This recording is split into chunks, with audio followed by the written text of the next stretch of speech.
Telediario, con Mariuxi Mosquera.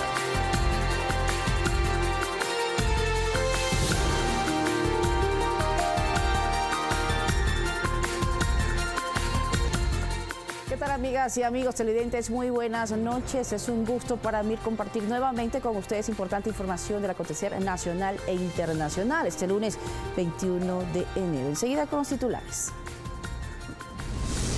El Gobierno Nacional va a solicitar la presentación del pasado judicial apostillado para los ciudadanos que lleguen desde Venezuela. Esto luego del asesinato de una joven en Ibarra. Hecho violento en contra del cual cientos de personas marcharon en las principales ciudades del Ecuador. El veto del Ejecutivo sobre el proyecto de reformas a la Ley de Comunicación se analiza en la Asamblea Nacional. Colaboradores de la asambleísta por Creo, Ana Galarza, rindieron su versión sobre los supuestos casos de corrupción que enfrenta la legisladora. Y en lo internacional, 27 militares fueron detenidos por la sublevación contra el gobierno de Nicolás Maduro en Venezuela.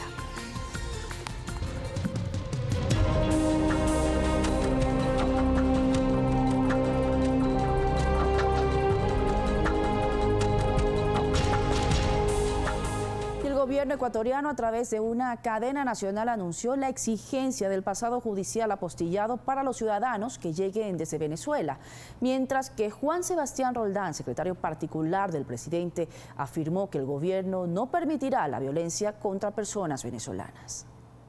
Ecuatorianos y ecuatorianas. El vicepresidente Otto Sonnenholzner llamó este lunes a la mesura luego de los hechos violentos registrados la noche del domingo en Ibarra, como protesta al asesinato de Diana Ramírez, ocasionado por el venezolano Jordi Rafael LG, luego de mantenerla como rehén durante 90 minutos.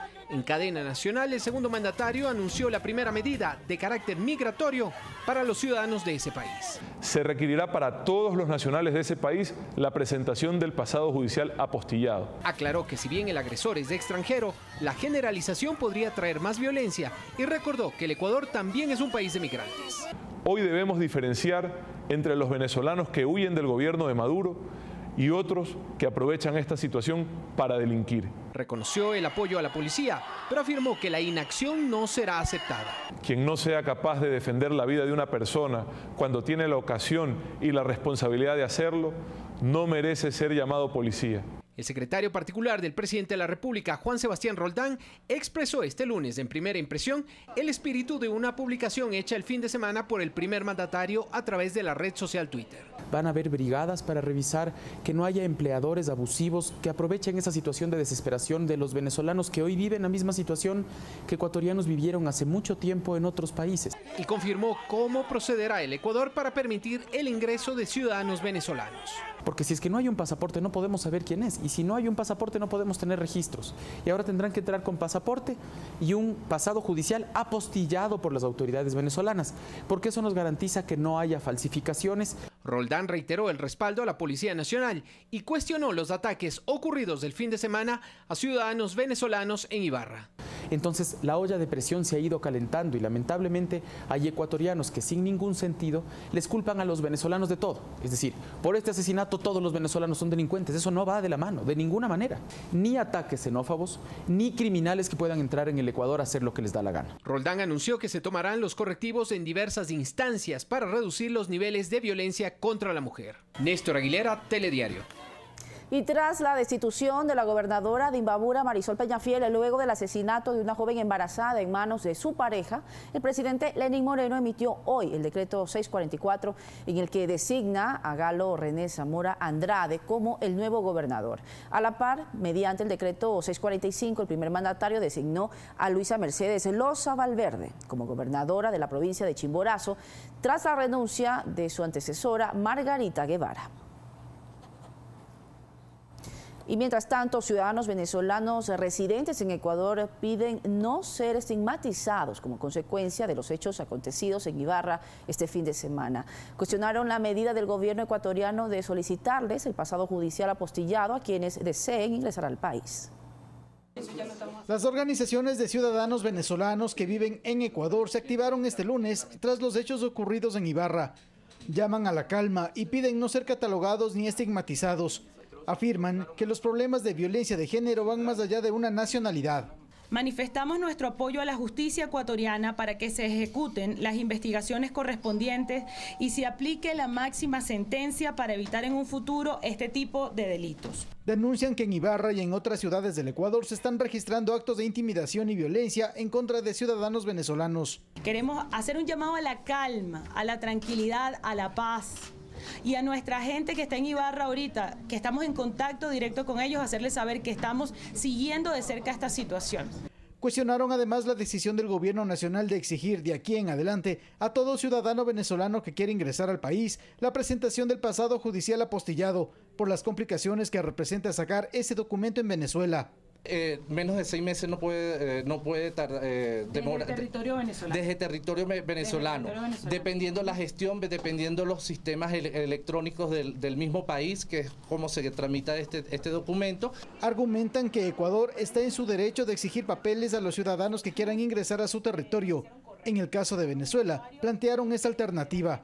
Se le está pidiendo que utilicen el sistema de Interpol, que es más confiable que cualquier institución pública en Venezuela. Entre tanto, la Fundación Venezolanos en Ecuador entregó en Cancillería un documento expresando el rechazo a la postura gubernamental difundida este domingo sobre el asesinato de Diana Carolina Ramírez. Pero también manifestamos nuestra preocupación por los actos xenófobos que se han vivido en contra de algunos venezolanos. Las organizaciones de ciudadanos venezolanos que viven en Ecuador dejaron en claro su rechazo a todo acto de violencia de género, rechazo que se produjo también en Cuenca. Organizaciones sociales se convocaron para elevar su voz ante los casos de los cuales el país ha sido testigo en estos últimos días. No se trata de venezolanos, no se trata de colombianos, no se trata de una nacionalidad, se trata de las personas. Javier Ceballos, Telediario. La Policía Nacional del Ecuador publicó un comunicado respecto a lo ocurrido el fin de semana en Ibarra. El documento confirma que no existen ciudadanos venezolanos fallecidos o heridos producto de altercados tras la verificación de las unidades operativas que mantienen el orden público dentro de la ciudad. Los servidores policiales se encuentran realizando controles permanentes a fin de resguardar la seguridad ciudadana. Exhortamos a la ciudadanía a mantener la tranquilidad. Los ecuatorianos somos gente amable y debemos evitar actos de violencia, concluye este comunicado. Y de su parte, el canciller de Venezuela, Jorge Arreaza, indicó que Venezuela responsabiliza al presidente Lenín Moreno por lo que pueda sucederle a sus compatriotas en nuestro país. Esta conducta del presidente Moreno, además de ser portadora de prejuicios y discriminaciones, es lesiva de los derechos humanos y constitutiva de delitos penados, tanto en las legislaciones de ambos países como en el ámbito internacional, por lo que Venezuela responsabiliza al ciudadano presidente de la República del Ecuador y al Estado que dirige por toda infracción contra la integridad física, moral y ciudadana de los ciudadanos venezolanos que se encuentran en ese país. Consecuentemente, la República Bolivariana de Venezuela denuncia y rechaza la decisión del gobierno ecuatoriano de crear lo que ha llamado, abro comillas, brigadas para controlar la situación legal de los venezolanos, cerramos comillas, medida confesamente derivada de la criminalización de la nacionalidad venezolana por ser constitutiva de un patrón de violación de derechos humanos, al tratarse de un ataque generalizado y sistemático contra una colectividad con identidad propia fundada en motivos políticos, raciales, nacionales, étnicos o culturales, en razón de lo cual el Estado venezolano se reserva la decisión de acudir a instancias internacionales pertinentes en busca de determinar las responsabilidades que correspondan en el marco del derecho internacional. Y mientras tanto, hoy la Embajada de Venezuela en Quito comunicó que activó el plan especial de vuelta a la patria para los ciudadanos que deseen regresar al país en razón de la reciente ola de ataques contra personas provenientes de Venezuela. Además, se activaron 2 números celulares locales de emergencia para recibir denuncias e información sobre hechos de violencia que atenten contra la vida e integridad física de los venezolanos en Ecuador. Familiares y amigos de Diana, la joven víctima de femicidio, le dieron un último adiós en Ibarra, donde la ciudadanía espera que la violencia sea ya erradicada. La muerte de Diana Carolina la lloran no solo sus familiares, sino todo Ibarra. La joven de 22 años apuñalada en la vía pública por su pareja sentimental fue el episodio final de un comportamiento violento que era repetitivo en su relación. La sabía maltratar, incluso ya se separó una vez, pero de nuevo se volvieron a juntar. Pero a pesar de todo este sufrimiento, son sus propios allegados quienes rechazan actos posteriores en contra de la comunidad venezolana. La verdad es que nos duele a nosotros también ver cómo familias enteras fueron desalojadas de algunas pensiones, algunos albergues, ver a niños pequeños que fueron desalojados. El albergue municipal fue testigo de esa furia.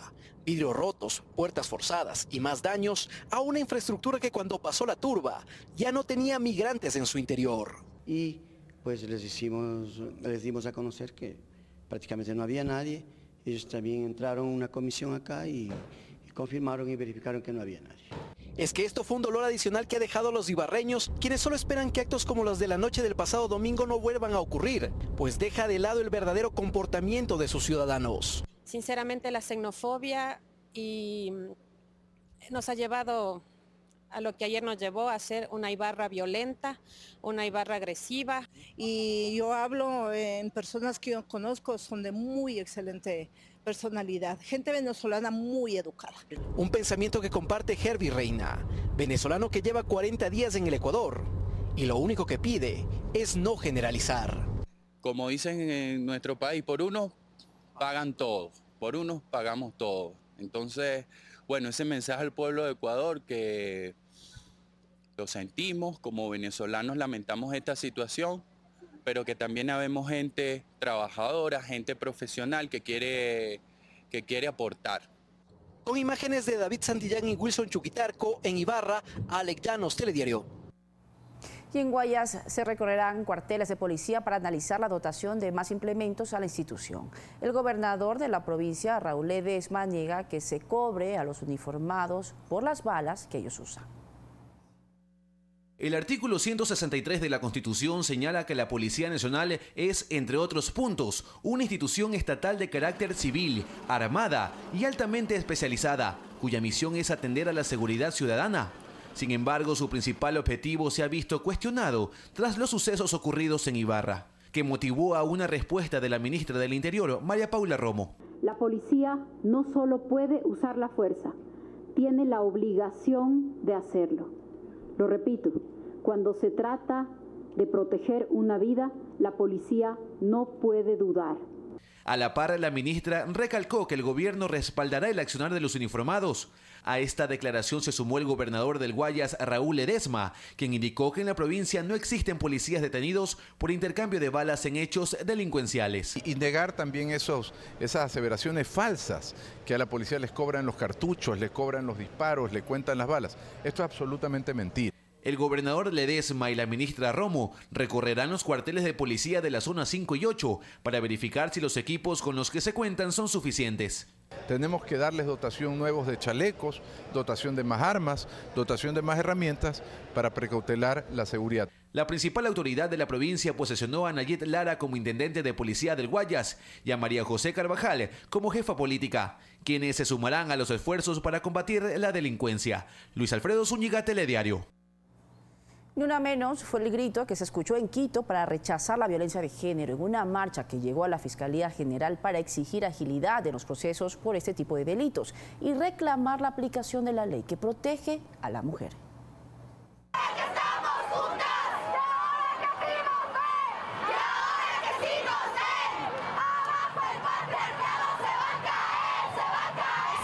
Para defender nuestros derechos han sido vulnerados, nos han estado cosificando. Estas son las cosas que pasan, estas son las vueltas que dan, con mujeres que caminan para adelante y la justicia que camina para atrás. El tema no se resuelve cerrando las fronteras, porque el machismo está en tu casa, está en nuestra casa y tenemos que enfrentarlo aquí y en todas partes. Señor, señora, no sea indiferente, se mata a las mujeres en la cara de la gente, fue una de las consignas de la multitudinaria marcha. Del año 2014 al 2018 han existido 600 femicidios. En el año 2018 es 88 femicidios y es lamentable que un mes del año del 2019 llevemos 6 femicidios. Sus cuerpos se convirtieron en un lienzo para los mensajes de justicia para todas. Un apoyo para todas las mujeres que sufren cada día de problemas de violencia. Una marcha que alzó la voz en contra de la violencia y el asesinato de las mujeres. Con la violación de Marta fuimos violadas todas, porque con el asesinato de Diana fuimos asesinadas todas. Los manifestantes caminaron desde la tribuna de los Shiris en el norte de Quito. Son el grito de los que no tienen voz. Para que se haga justicia, para que haya una condena justa para los violadores, para los acosadores. Para que la víctima no tenga que ser revictimizada, para que no tenga que ser responsabilizada por su propia agresión. Familias enteras respaldaron la movilización pacífica, piden un cambio en la educación. De que las mujeres corren peligro y que de las mujeres merecen tener una situación de seguridad y de igualdad. No quieren que sus hijas sean amenazadas, crezcan con miedo o que sus derechos sean vulnerados. Mi hija tiene que aprender que tiene que existir equidad y que tiene que existir respeto. El respeto para todos los géneros, para todas las clases de personas. Reclaman la ejecución de la ley para la erradicación de la violencia y la protección de las mujeres. Y que evitemos todo tipo de violencia xenófoba que se están dando. La violencia machista es un tema estructural, no de nacionalidad. Nos falta la paz, porque esto no se debe confrontar también entre hermanos, ¿no? La marcha llegó hasta la Fiscalía General del Estado. Prendieron antorchas, se declararon vigilantes de los procesos que están en investigación. Anunciaron que no será la única manifestación. Quieren sentar un precedente para que los responsables de este tipo de actos sean sentenciados. Valeria Villarroel, Telediario.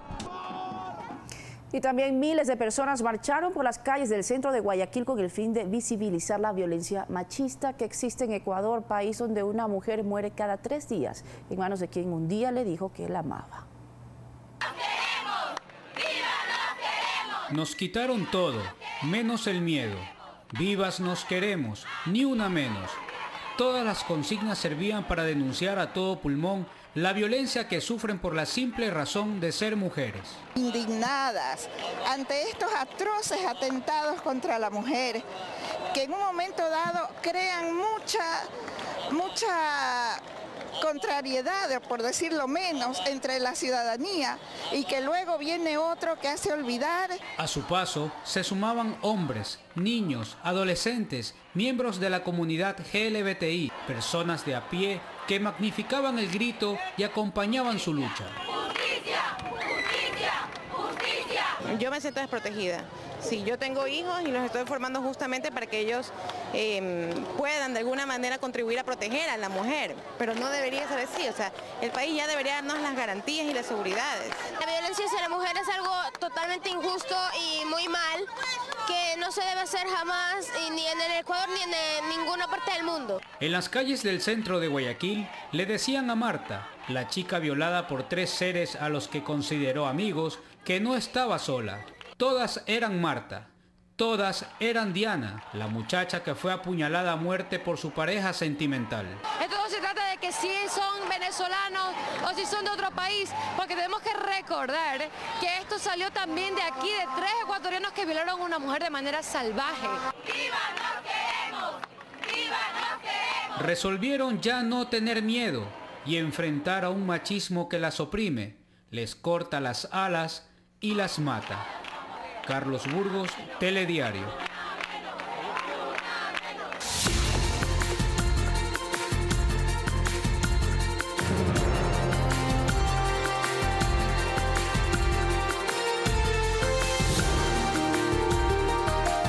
Y precisamente para analizar los hechos violentos ocurridos en las últimas semanas, nos acompaña esta noche la doctora Virginia de la Torre, quien es presidenta de la Fundación Desafío. Bienvenida, doctora, muchísimas gracias por estar con nosotros en este momento. Buenas noches.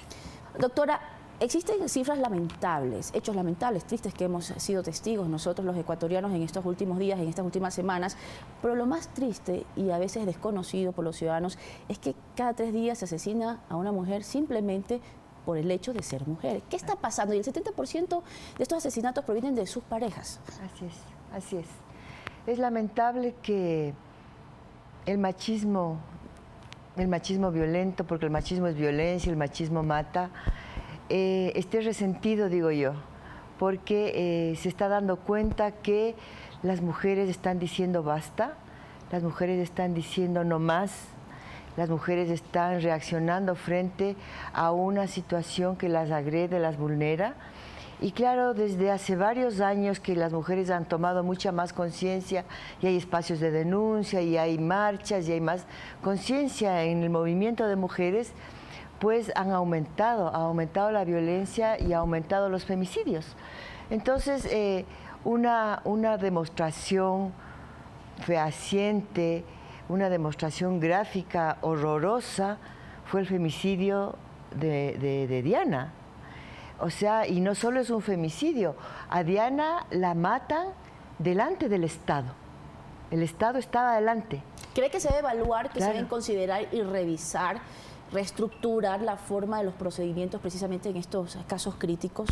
Mucha gente ha cuestionado, ¿por qué no actuó la policía? La policía ha dado ya también un comunicado oficial, se ha dicho que se van a tomar sanciones, pero también se pide en este parte del texto, el cual compartían también las mujeres y hombres que marcharon el día de hoy por este alto en la violencia de género, no solo aquí en Quito, en Guayaquil, en Santo Domingo, en Puerto Viejo, se pide también que exista el compromiso de educación sobre estos temas, tanto a los policías como a los jueces. Sí. O sea, la policía ha tenido intervención, yo sé desde hace muchísimos años que ha tenido capacitación en el tema de género, en el tema de violencia, pero se ve que, está a la vista que la policía no fue de ninguna manera el espacio de protección para esta mujer. O sea, nos enseñaron gráficamente que la mujer no es protegida en este país. Y eso que pasó en Ibarra no es un femicidio, es un feminicidio. En donde ¿Cuál es la diferencia? Eso es importante. La diferencia es que en el feminicidio el Estado es responsable. El Estado, nosotras las feministas hemos dicho, siempre es responsable por la muerte de una mujer, porque no la protegió.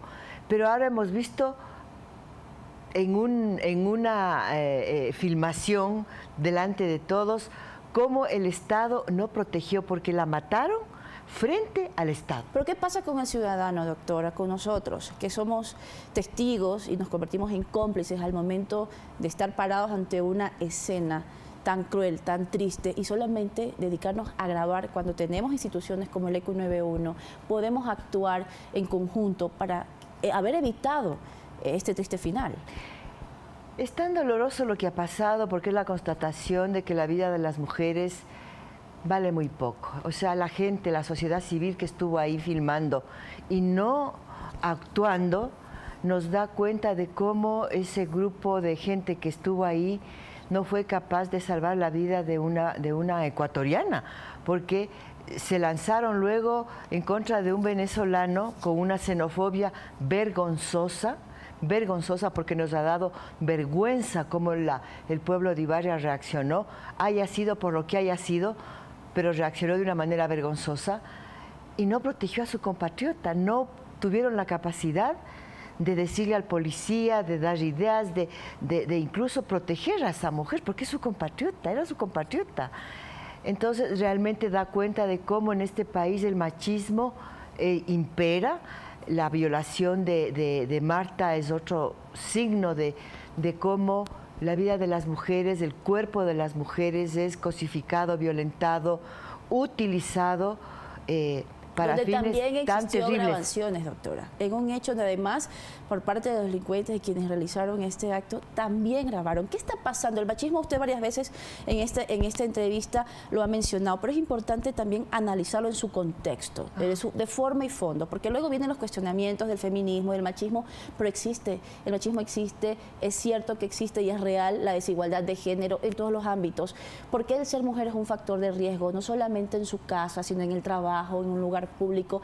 El factor común que denomina es el miedo.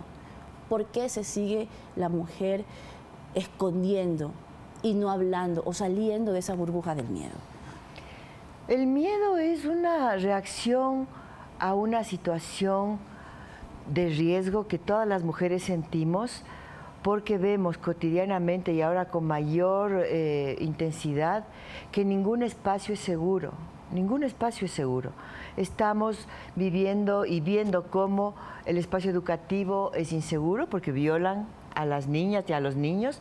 Estamos viendo que las iglesias son inseguras porque los curas violan y los pastores matan. Estamos viendo que la calle es un espacio inseguro porque nos acosan, nos manosean, qué sé yo. La casa es un espacio inseguro. Las niñas son violadas por sus padres, por sus abuelos, las embarazan en el espacio más seguro, entre comillas, y por gente que supuestamente las ama y las protege. Entonces, la reacción que tenemos las mujeres es de terror y de miedo. O sea, yo leía en un tuit que alguien decía, el terror que sienten los hombres cuando son apresados y metidos en la cárcel, el primer terror que sienten los hombres es a que sean violados dentro de la cárcel. Ese terror que sienten los hombres al entrar a una cárcel es el terror que las mujeres sentimos todos los días. Las que tenemos hijas sentimos terror de que las violen. ¿Y por qué se duda de la víctima? ¿Por qué cuando existe un abuso sexual se duda de la víctima? Le pregunto esto porque si una persona atropella a otra, enseguida se empiezan a ver y a verificar sobre las señales de tránsito, sobre si se cruzó un rojo, si alguien se cae de un puente, qué pasó, si la ingeniería que se realizó estuvo bien o estuvo mal. Pero si pasa un abuso sexual a una mujer, lo primero que se juzga es el alto o el largo de su falda. ¿En qué condición estaba? Si estaba sola acompañada, si estaba sobria o estaba ebria. ¿Por qué se duda de la víctima cuando es mujer? Porque la valoración que da la sociedad patriarcal, la sociedad machista, a la vida y a la palabra de la mujer es absolutamente inferior a la valoración que se le da al hombre. Entonces, obviamente, la justicia es patriarcal. La justicia le dice a la mujer por unos estereotipos de cómo las mujeres somos socializadas, somos insertadas en la sociedad, con una manera de ser que viene también muy ligada a los mensajes que da la Iglesia y la religión, en donde nos acusan del delito. O sea, en este caso, la víctima es criminalizada, porque los hombres no quieren ser acusados y es un privilegio absolutamente machista. Entonces el hombre se salva y la mujer es acusada. O sea, porque cuando a uno le dicen, a la mujer que la mira le dicen, pero usted salió así vestida, usted provocó. O sea, es terrible lo que está sucediendo ahorita en nuestra sociedad, y los hombres y la sociedad masculina y la justicia, que está básicamente en manos de los hombres, debería hacerse una autocrítica, un autoanálisis, decir, bueno, lo que estamos haciendo es correcto. Y en cuanto a eso, doctora, en marzo del 2018, el año pasado, entró en vigencia la ley orgánica precisamente para prevenir estos casos. Pero esto ha tenido avances. La ley en contra de la violencia es una esperanza, tenemos la esperanza, pero la ley está ahí, se está construyendo todo el sistema de implementación de la ley ahorita en la Secretaría de Derechos Humanos, precisamente para que la ley, que básicamente se operativice en territorio en relación con los municipios y las tenencias políticas, tenga la posibilidad de que las mujeres accedan más a la mano en denunciar. Pero eso significa que el Estado ecuatoriano le dé recursos a la ley, le dé dinero, cosa que ahorita están gestionando a nivel de la Secretaría de Derechos Humanos. Y eso significa que con estos acontecimientos que han pasado, que es tan doloroso decirlos, que con la muerte y la violación extrema de estas mujeres, pues ojalá que el Estado se sensibilice y le dé toda la plata que necesita la ley, porque todavía eso no está como tan seguro. Porque además tiene que ser una lucha sostenida de todos los días. Sí, y tiene que ser una lucha que no vaya solamente de la mano de lo punitivo. O sea, yo escucho que a los violadores hay que darles cadena perpetua, escucho la castración química de una candidata en Guayaquil. Son medidas que en otros países no han dado resultado, pero que pueden darse. O sea, ¿cuál sería una solución, la castración, doctora? incluso es algo muy cuestionado.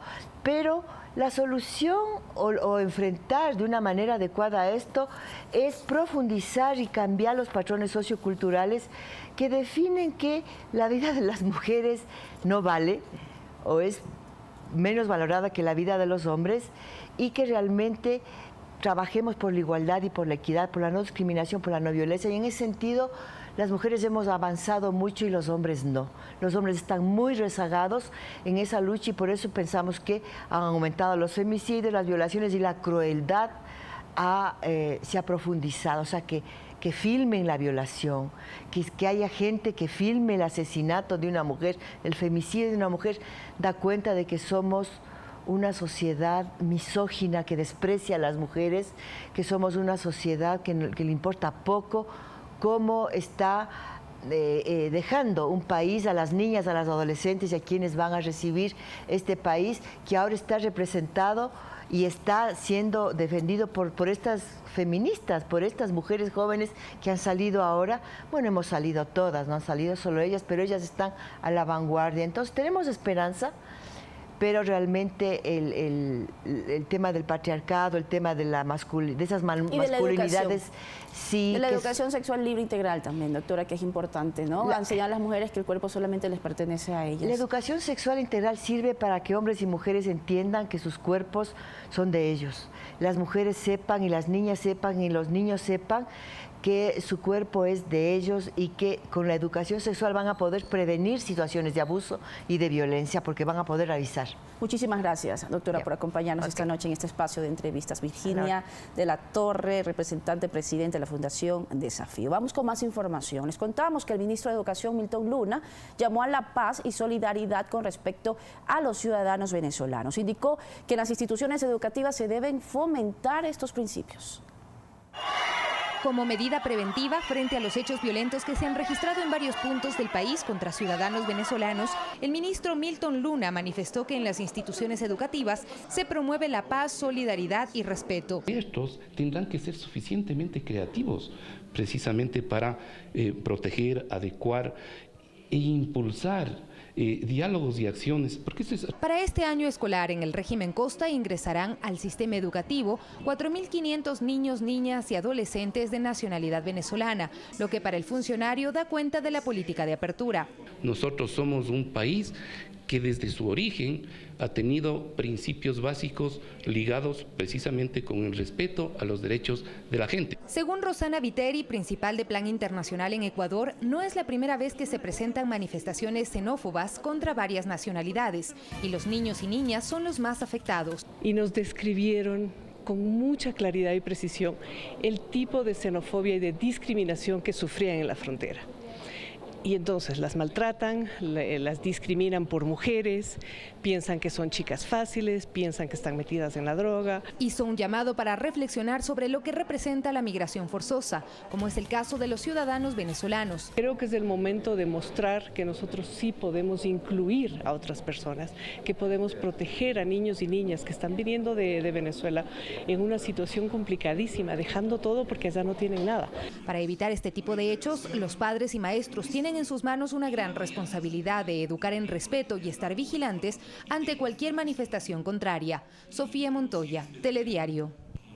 El objetivo fue verificar la situación laboral de migrantes en Guayaquil. Cerca de 30 establecimientos fueron inspeccionados por el ministro de Trabajo, Andrés Madero.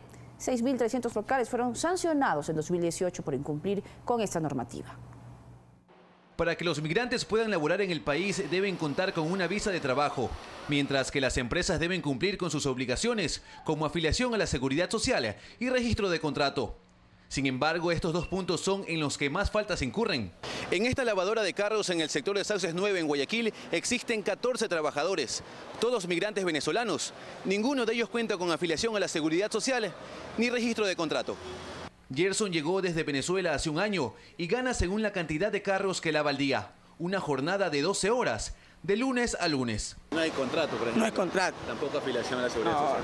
Un cuñado me refirió aquí, me dieron trabajito y bueno, aquí estamos de 7 a 7 de la noche. ¿De 7 a 7 de la noche? Llueve, truene o relampaguea, aquí estamos metidos día y noche.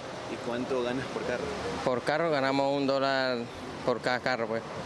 La administradora de este local afirma que no cuenta con los recursos para contratar a todos, aunque procederá con los trámites para evitar ser sancionada. No, porque en la lavadora generalmente ninguna lavadora se paga sueldo fijo. En ninguna, que diga que sí, en ninguna. Además, inspeccionó un mercado de carnes en el norte de Guayaquil.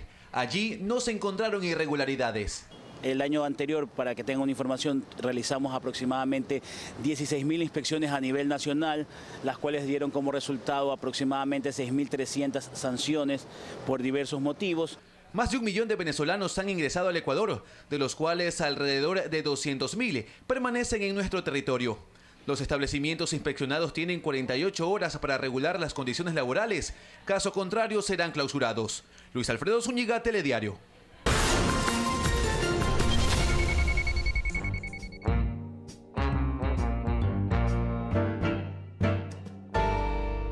Este martes 22 de enero, en Primera Impresión. Billy Navarrete, secretario ejecutivo del Comité Permanente por la Defensa de los Derechos Humanos, para analizar las causas que motivaron la violencia en Ibarra, tras el crimen de Diana Ramírez y el reciente caso de Marta, víctima de una violación en grupo en Quito. Ricardo Camacho, subsecretario de Rehabilitación, consultor en temas de seguridad. Medidas que se adoptaron para garantizar la seguridad de los acusados de ser los responsables de la muerte de Diana Ramírez y la violación de Marta. Eduardo Franco Loor, procurador judicial del ex vicepresidente Jorge Glass, réplica a declaraciones de Javier Castro, abogado de Tamar Verduga, ex esposa de Tomislav Topic, y del viceministro de la Secretaría Particular de la Presidencia, Iván Granda. Desde Bogotá, Néstor Rosanía, analista político, columnista de opinión y director ejecutivo del Centro de Estudios en Seguridad y Paz, para hacer un seguimiento a las secuelas que dejó el atentado ocurrido el jueves último en la Escuela de Cadetes de la Policía de Colombia, General Santander, que dejó 21 víctimas mortales. Primera impresión, con Eduardo Calife. Comparte la emoción.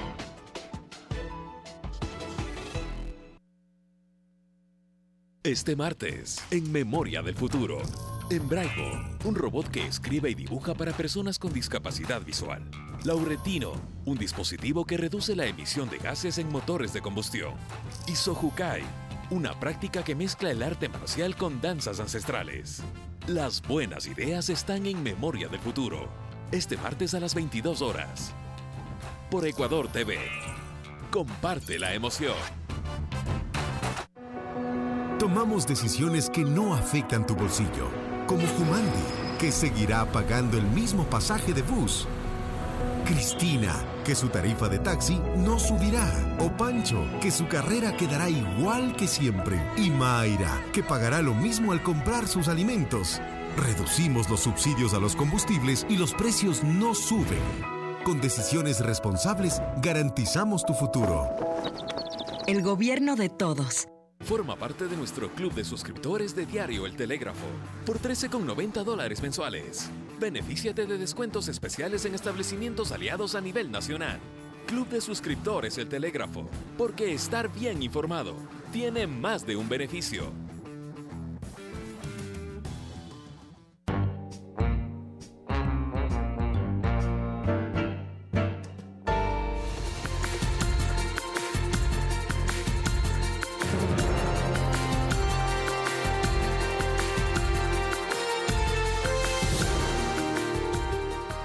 Con más noticias, les contamos que la Comisión de Derechos Colectivos de la Asamblea Nacional analiza el contenido del veto del Ejecutivo al proyecto de reformas a la Ley Orgánica de Comunicación. La tarde de este lunes, los legisladores se convocaron para conocer el contenido de las 26 objeciones que el Ejecutivo envió al proyecto de reformas a la Ley de Comunicación. Hay quienes no comparten que se haya mantenido la estructura actual del Consejo de Regulación de la Comunicación, impidiendo la participación de otros sectores sociales. Sin embargo, se añade un articulado que habla sobre los consejos consultivos. Es un tema sobre el cual los asambleístas dicen la Comisión debe recomendar al Pleno el ratificarse en el texto aprobado en el segundo debate. Vamos a analizar y vamos a unir esfuerzos para determinar efectivamente cómo debe quedar bien representado el sistema de comunicaciones, ¿no?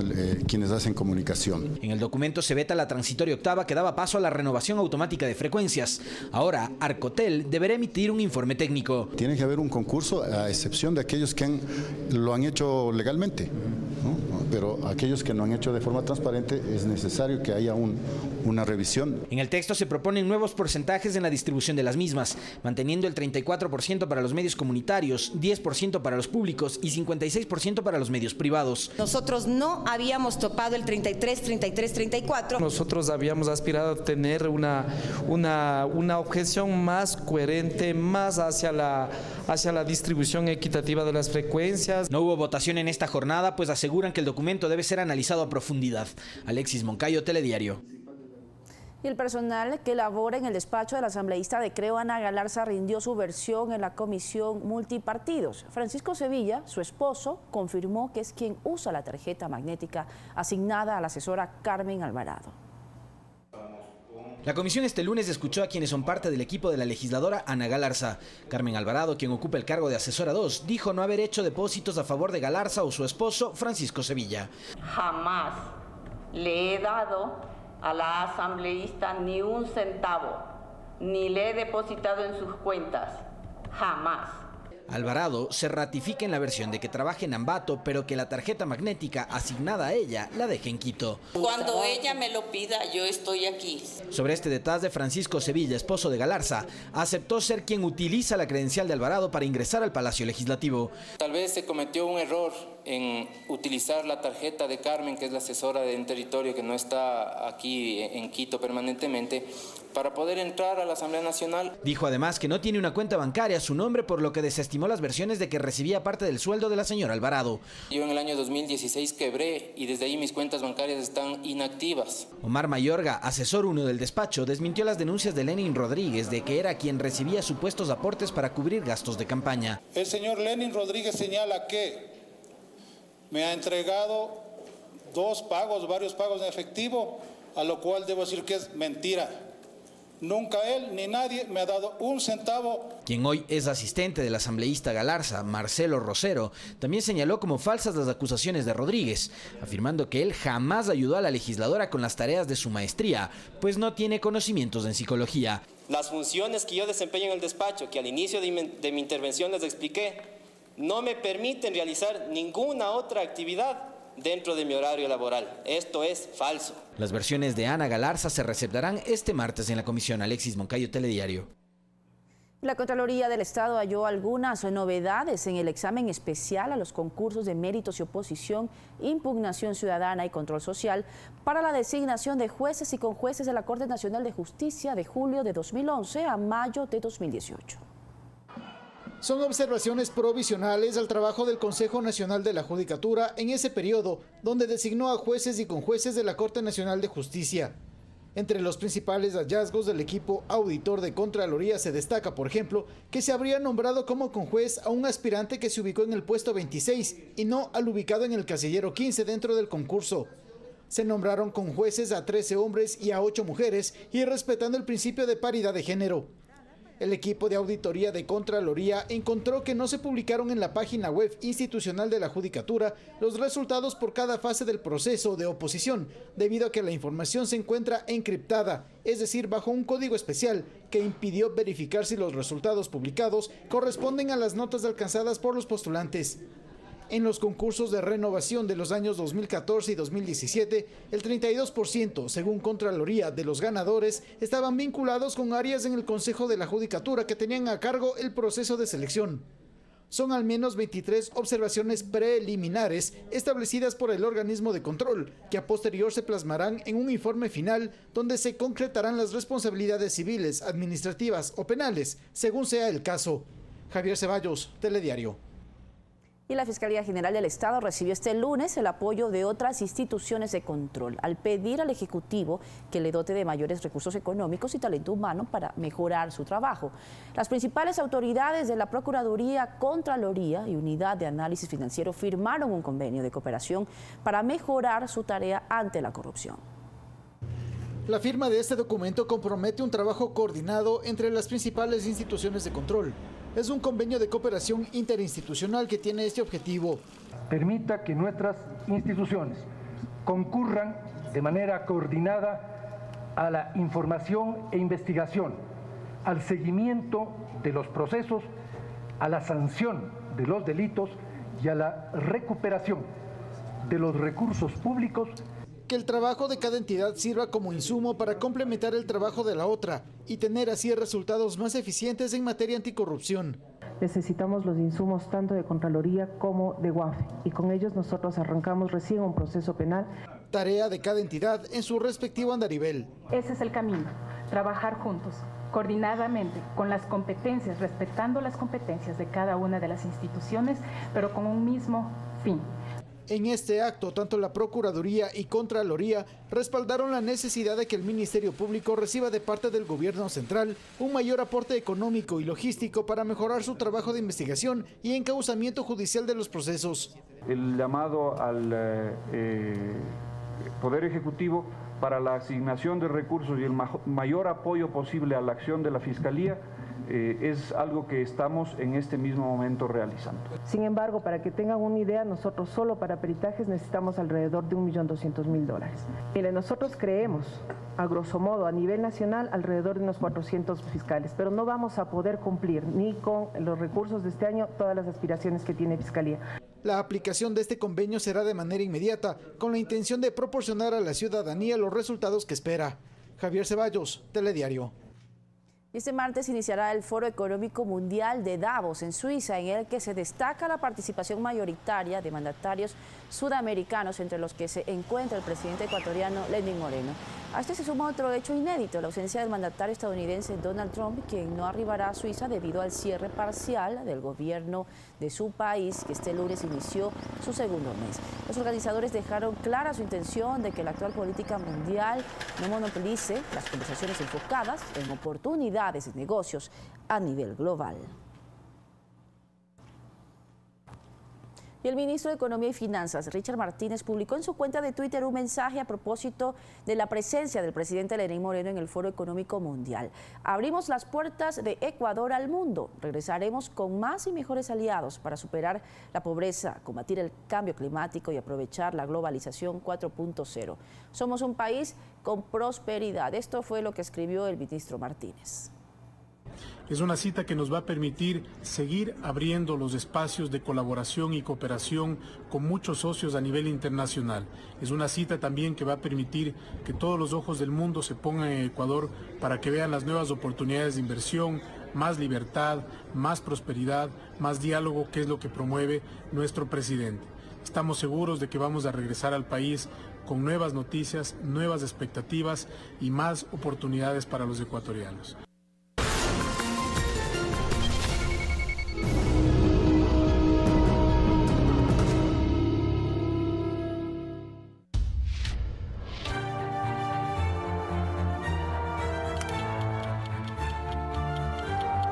Ideas diversas.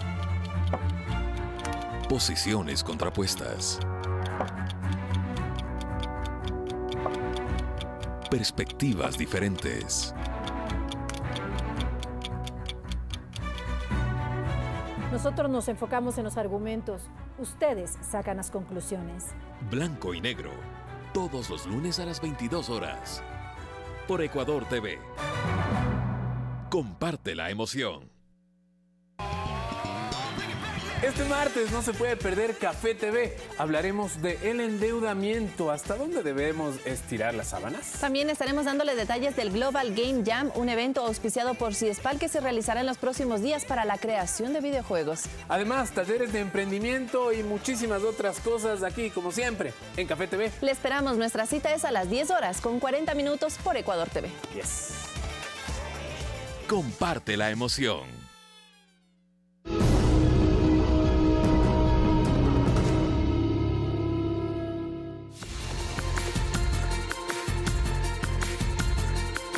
De regreso con las noticias del mundo, 27 militares fueron detenidos por la sublevación contra el gobierno de Nicolás Maduro en Venezuela. Tan solo 50 vecinos de la barriada caraqueña de Cotiza apoyaron a este grupo de uniformados. En redes sociales circuló un video en donde un grupo de militares que se identificaron como miembros de la Guardia Nacional venezolana invitaban a sublevarse y marchar contra el régimen de Nicolás Maduro. Horas más tarde, el presidente de la Asamblea Nacional Constituyente, Diosdado Cabello, indicó que más de 25 militares fueron arrestados. Y en tiempo récord, estos ciudadanos fueron obligados a refugiarse ahí en el Guaraíra Repano, el escuadrón montado. Se refugiaron, allí fueron obligados a rendirse, allí se rindieron, fueron capturados y en este momento todos, absolutamente todos, están sometidos a la justicia venezolana. Además indicó que como el jefe del grupo rebelde fue identificado el sargento mayor de tercera de la Guardia Nacional, Alexander Vandres Figueroa, quien a través de redes sociales pedía a la gente el respaldo a oficiales sublevados. Para adelante, pueblo de Venezuela, tienen nuestro apoyo, todo esto por Venezuela, aquí estamos por ustedes. Es la Guardia Nacional, Fuerza Armada Nacional, activa. A este grupo de uniformados solo los apoyaron vecinos de San José de Cotiza, al oeste de Caracas, quienes con cacerolas en mano salieron a las calles. La respuesta fue el lanzamiento de bombas lacrimógenas a quemarropa contra los manifestantes, trayendo como consecuencias varias personas detenidas, entre ellas niños que se encontraban en la zona. Los enfrentamientos entre los habitantes de Cotiza y las fuerzas de seguridad se extendieron por varias horas. Fernanda de la Bastida, Telediario.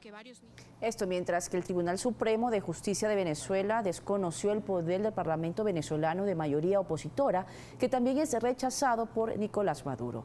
La reacción del tribunal se da luego de que el legislativo, liderado por Juan Guaidó, declarara la usurpación de Maduro en el poder y convocara marchas para este 23 de enero. En Argentina, el presidente Mauricio Macri anunció que firmará un decreto para que el Estado recupere dinero y bienes relacionados con la corrupción y otros delitos graves, como el narcotráfico, el crimen organizado, la trata de personas y la corrupción. El proyecto de la denominada Ley de Extinción de Dominio fue aprobado en junio de 2016 por la Cámara de Diputados y recién fue aprobado en agosto pasado por el Senado, aunque con modificaciones sobre la iniciativa original. Gracias a nuestro compañero Fernando Estrada. Más adelante de la noche, recuerda acompañarnos también con más detalles y más noticias de los deportes. Por ahora nos despedimos. Que tenga una excelente noche. Pasen bien.